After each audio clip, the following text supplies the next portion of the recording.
Hello friends, இன்னைக்கு கார முட்டை எப்படி செய்யலாம்னு பார்க்கலாம். அதுக்கு வந்து நான் ஒரு முட்டை எடுத்திருக்கேன். இப்போ வந்து குட்டி குட்டியாக கட் பண்ண வெங்காயத்தை இதில் ஆட் பண்ணிக்கலாம்.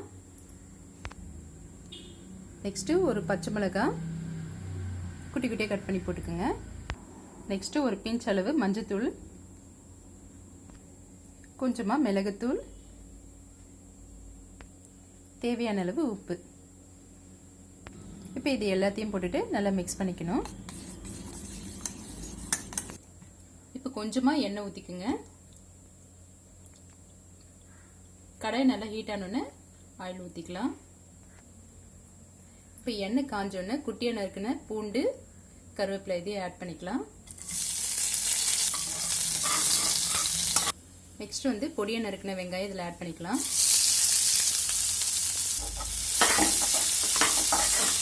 இப்போ வெங்காயம் வதங்கினோன்னு வெறும் மிளகாத்தூள், உப்பு, மஞ்சத்தூள், கரம் மசாலா. உப்பு ஆல்ரெடி போட்டிருக்கோம், நம்ம தேவைக்கு ஏற்ப மாதிரி போட்டுக்கலாம்.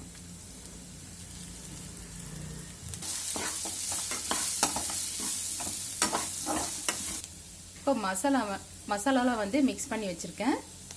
மிக்ஸ் பண்ணிவிட்டு ஆல்ரெடி வந்து முட்டை மிக்ஸ் பண்ணி வச்சுருக்கல, அதில் தோசை மாதிரி ஊற்றிக்கலாம். இப்போ ஒரு பிளேட் வச்சு மூடிக்கலாம். இது ஒரு 1 மினிட் இருக்கட்டும். இப்போ இது வெந்த உடனே முட்டையை திருப்பி போட்டுக்கலாம். இப்போ முட்டையை திருப்பி போட்டுட்டேன். அவ்வளோதான், ரெடி ஆயிடுச்சு. அவ்வளோதாங்க, ரெடி ஆயிடுச்சு. இது சாதத்தோட சைட் டிஷ்ஷாக தொட்டு சாப்பிடலாம். அவ்வளோ டேஸ்ட்டாக இருக்கும்.